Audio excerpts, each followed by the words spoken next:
and welcome to another movie reviews video. As always, I will leave timestamps in the description box below, so if there is a particular movie you want to hear my thoughts on, you can scroll along to that time and just hear my thoughts on that movie.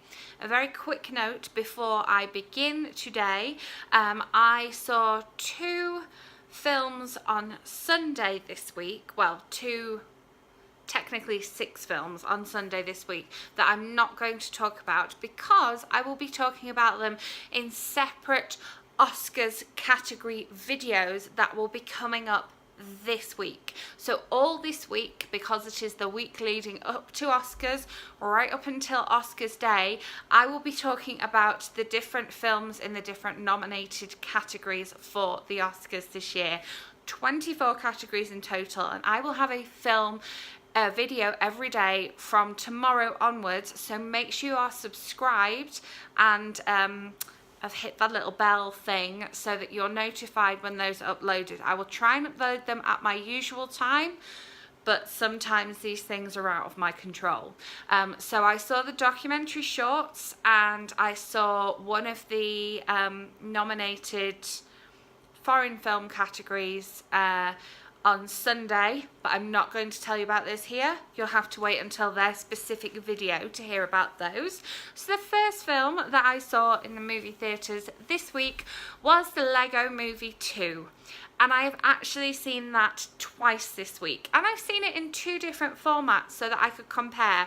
I was really hoping to be able to see it in Dolby and IMAX or Dolby and 3D, but unfortunately, because of the new releases, since new releases seem to come out on Wednesday this week, I think because it's a holiday weekend here, they were pushed out of the IMAX and the 3D screens. So there's still a few 3D showings left, but I didn't manage to make it to any. So I loved this movie, hence going to see it twice. I knew I was going to love it because I loved the first one and I loved what the first one had to say. I then enjoyed the Lego Batman movie and just Lego movies in general. There is plenty of those little jokes that are put in just for adults. So if you are an adult thinking about going to see this with or without children, definitely take my advice and go, because it was definitely very entertaining. The first time I saw it on my own completely, and that was in Dolby format, and the sound really was worth going and seeing the Dolby format. So if you have some way of seeing it with super good sound, go for that. And then I saw it in regular format and I took 2 children to see it. That makes it sound like I was just like, I need 2 children, come to the cinemas with me. No, I legitimately took 2 children to go and see it, and they loved it as well. And they were laughing in slightly different parts to me, which I thought was really good.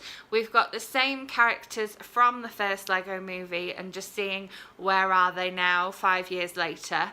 Interestingly, this film had a little bit more live action about it than the other one did. The other one we see really only towards the end a little bit of the boy who has the Lego and the dad whose Lego it is, etc, etc. But this one we see a little bit more live action. So we see the inside of the basement again, we see the inside of the kitchen, we see the inside of another bedroom, and we see a mom as well as a dad this time. I have also listened to the soundtrack. I think the songs in this are very funny. And if you are thinking, oh, but Katrina, you tend not to like films that have Tiffany Haddish in them, I enjoyed this one. I thought she played a good role. I liked her character. It was a new character, and I liked the interactions that she had with the other characters. It is quite a long film. That would be my only criticism of it. It is definitely long. The first time I went to see it, because it had long trailers as well, because it's a new release, I ended up having to leave to use the toilet twice. I managed to make it all the way through the second time because I kind of knew we were coming to an end. But yeah, it was very funny. It had a lot to say about like coming together and kind of trusting your instincts and stuff like that, which the first one did as well. But yeah, I just loved it and I really recommend it. It's a big recommendation from me. And then on Wednesday, I went to see Isn't It Romantic, which is the new romantic comedy starring Rebel Wilson.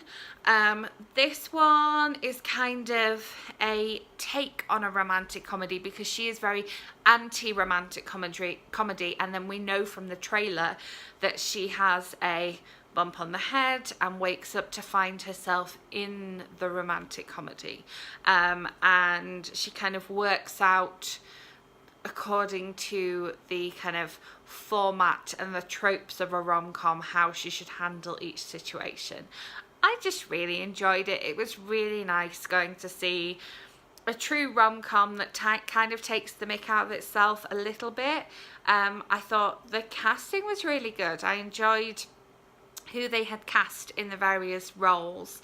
I thought that they just fitted those roles really well, and I love the fact that Rebel Wilson was like, I'm an architect, I like my career, and that's kind of really important to me. Throughout the film we see her kind of coming back to that again, although she does seem to manage to have quite a lot of time out of work. It is slightly acknowledged in the film, which I quite like, but yeah, she seems to go into work, something happens, and then she leaves, and there's no like she has to rearrange meetings or have her desk covered or anything like that, which was a bit, it is slightly acknowledged in the film, but there was no kind of conclusion drawn.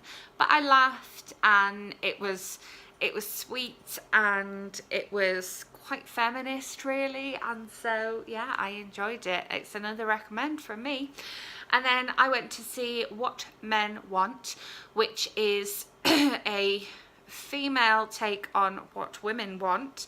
It's quite a similar setup, except that we have our main character is a sports agent, so think Jerry Maguire, and she gets told that she doesn't really connect with men in the same way that in What Women Want, Mel Gibson gets told he's never going to be able to market this because he doesn't connect with women. And I thought it was good that they kind of stuck quite closely to the original storyline of the initial film, because I really enjoyed What Women Want a lot, and I enjoyed this one as well. I like the fact that we have quite a diverse casting and some diverse characters in there. We have a couple of gay characters who aren't just the gay sidekick. The main character's friendship group felt a little bit forced. I thought they could have worked a little bit harder on making that seem a little bit more natural and organic. It did feel a little bit forced. It was like all of a sudden they're at this bachelorette party, but we didn't kind of know that she had a friend who was getting married until she's at this bachelorette party, which just kind of felt like they'd skipped a bit. Maybe that's something that was edited out, I don't know. But yeah, the friends felt a little bit forced, but I liked her work life, and I like the fact that it does address misogyny in the workplace as well.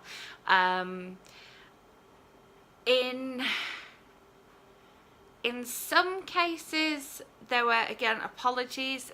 This seems to be something that I bring up quite often, actually. There were a couple of apologies that were made that were instantly forgiven and instantly taken. And again, that's not real life, but it's a film, it's not real life. Maybe there could have been a bit more working hard on that one, but I really enjoyed it, and I liked the different things that she heard. It was funny hearing inside men's heads and the things that the script writers have decided that these men are going to be thinking about is really quite funny. I did laugh out loud quite a few times. It was a very quiet showing, and so it was basically me and another couple, and I was laughing out loud. They weren't, but I was. So it would be another recommend from me. I've just had a good week of film watching. I am going to see a couple of other things today, but again, they are going to be a kind of rewatch and also an address in a separate Oscars video. So again, make sure you're subscribed so that those Oscars videos land straight in your subscription feed. If you are into my thoughts on the various different groups and categories, definitely give this video a thumbs up if you enjoyed. And as always, if there is a specific film you would like to hear my thoughts on that is a new release or an upcoming release, then do let me know in the comments and I can make that happen. I will be back with another movie video tomorrow and all throughout next week. So in terms of movie reviews, you're going to have to wait until the week after Oscars, but all my movie thoughts will be here next week. So I will see you tomorrow with that video. Bye.